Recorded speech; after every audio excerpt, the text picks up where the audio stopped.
हाँ, तो class 12th की बात करते हैं, इम्पोर्टेंट प्रश्नों पे बात करेंगे।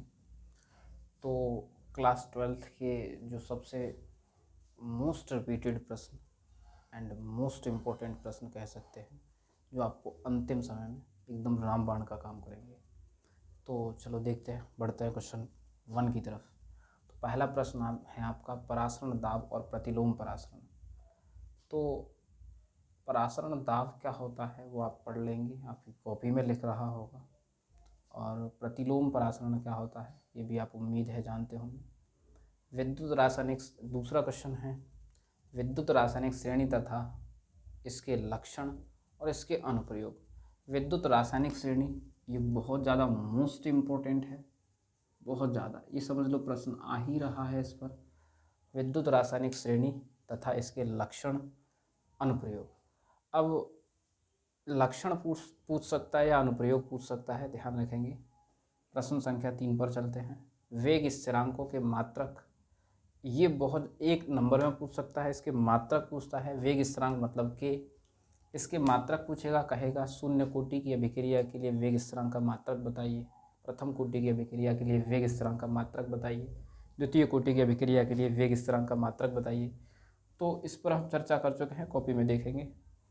प्रश्न चौथा है कि अभिक्रिया की कोटि तथा आणविकता में अंतर। देख लेंगे, पढ़ लेंगे अभिक्रिया की कोटि क्या होती है और अभिक्रिया की आणविकता क्या होती है, इन दोनों में अंतर लिखना है। प्रश्न संख्या 5 पर देखते हैं। निम्न पर टिप्पणी लिखो।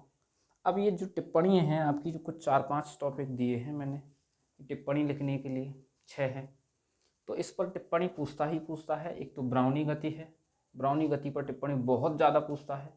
और टिंडल प्रभाव, वैद्युत कण संचलन, अपोहन, स्कंदन, पेप्टीकरण, ये जो है इन पर टिप्पणियाँ जो आती हैं वो मैंने ऐसे ही लिख दिए हैं सभी, मतलब इकट्ठी एक साथ। इनमें से कोई ना कोई एक आ सकती है, कम से कम एक, दोनों भी पूछ सकता है। उम्मीद है कि इसे तैयार करेंगे। तो हार्डी-सुलजे का नियम, हार्डी-सुलजे का नियम भी बहुत ज़्यादा इम्पोर्टेंट है। और स्वर्ण संख्या की बात करें तो ये भी इम्पोर्टेंट है। फैराडे के नियम, प्रश्न संख्या 7 देखेंगे, फैराडे के नियम। अब फैराडे के 2 नियम है, देख लेंगे, प्रथम भी पढ़ लेंगे, द्वितीय भी पढ़ लेंगे। इसके ऊपर न्यूमेरिकल आने का बहुत ज़्यादा चांस है, न्यूमेरिकल बनता है इसके ऊपर। हेवर विधि द्वारा अमोनिया, हेवर विधि द्वारा अमोनिया एक विधि आपकी आती है, लगभग एक, या तो हो सकता है कि हेवर विधि से अमोनिया पूछ ले, या हो सकता है कि ओस्टवाल्ड विधि द्वारा HNO3, HNO3 मतलब नाइट्रिक अम्ल, हो सकता है इन दोनों में से कोई भी एक पूछे या और भी पूछे, मैं आपको बता रहा हूँ, वो आगे है। तो 10वें प्रश्न पर देखते हैं। 10वां प्रश्न कहता है कि लिगेंड क्या है। हाँ, लिगेंड्स देखेंगे, लिगेंड क्या क्या होते हैं, लिगेंडों के बारे में पढ़ेंगे एंड लिगेंडों के प्रकार पढ़ेंगे। और लिगेंड्स की दंतुकता पहचानना बहुत ज़रूरी है, दंतुकता पहचानना सीखेंगे। और इसमें जो है लिगेंड्सों के प्रकार पढ़ेंगे, एक दंतुर लिगेंड्स, द्विदंतुर लिगेंड्स, उभय दंतुर लिगेंड्स। वैसे उभय दंतुर ज़्यादा इंपॉर्टेंट है, ज़्यादा पूछा जाता है।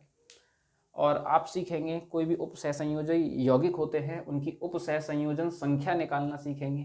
तो यहाँ से 1 नंबर में प्रश्न आ सकता है, यहाँ से हो सकता है कि ये 2 नंबर में आए, यहाँ से 1 नंबर में आए। उपसहसंयोजन यौगिकों का वर्नर सिद्धांत, ये हो सकता है कि आपका 4 नंबर में आए, इंपॉर्टेंट है, पढ़ लेंगे। फेहलिंग विलियन क्या है, फेहलिंग विलियन क्या है ये भी देखेंगे, इसका फार्मूला क्या होता है, ये किस परीक्षण में काम में आता है। फेहलिंग विलियन हो सकता है कि ये भी 2 नंबर में आए आपका। डीकन विधि द्वारा क्लोरीन गैस, अब ये डीकन विधि द्वारा क्लोरीन गैस इंपॉर्टेंट थी, आ सकती है, पढ़ लेंगे। यही उन्हीं में से एक है, ये जो विधि पूछता है ये उनमें से एक, तीसरी ये हो गई। अब क्वेश्चन नंबर 15 देखेंगे, टोलेन अभिकर्मक तथा इसका परीक्षण। टोलेन अभिकर्मक का फॉर्मूला क्या होता है ये भी पढ़ेंगे, और इसका परीक्षण किस प्रकार किया जाता है, किसके लिए, क्या जांचने के लिए परीक्षण किया जाता है। और अगला देखेंगे हेनरी का नियम, प्रश्न संख्या 16 देखेंगे, हेनरी का नियम।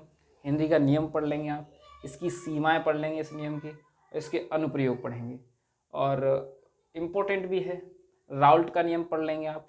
प्रश्न संख्या 17 देखिए, राउल्ट का नियम। अब राउल्ट का नियम पढ़ेंगे, सीमाएं पढ़ेंगे इस नियम की, और इसके अनुप्रयोग भी पढ़ेंगे।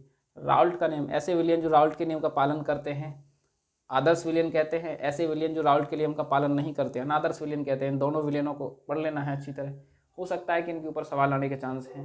ठोसों के प्रकार व इसके उदाहरण, ठोसों के प्रकार देख लेंगे, जैसे कि ठोस हैं आपके आयनिक ठोस वगैरह वगैरह, तो ये ठोसों को देखेंगे आप। हाँ, तो ठोसों के प्रकार व इसके उदाहरण देखेंगे, जैसे आयनिक ठोस वगैरह, इनके उदाहरण जरूर देखना है कि कौन कौन से ठोस हैं, उनके कौन कौन से उदाहरण हैं।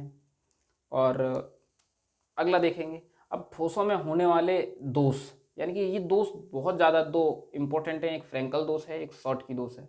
ये दोनों दोषों में से सवाल आता है, ये इनके उदाहरण पढ़ लेंगे।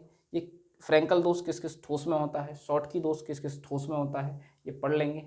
और कोलराउस का नियम देख लेंगे, कोलराउस के नियम पर सवाल आता है, जो पिछले वर्ष में जो सवाल आया है, आप केवल उसी सवाल को पढ़ लेंगे। इस पर केवल और केवल एक ही तरह का सवाल आता है, कोई ज़्यादा इस पर सवाल नहीं बनते हैं। कोलराउस का नियम पढ़ लेंगे, इसके ऊपर जो सवाल आएगा बस एक ही करके देख लीजिए। इस सवाल के अंतर्गत पूछेगा कि दुर्बल वैद्युत अपघट्य की अनंत मूलर चालकता कैसे ज्ञात करते हैं। अगला 21वां प्रश्न है, लुकास परीक्षण क्या है, यह किस प्रकार के यौगिकों की पहचान करने में उपयोगी है।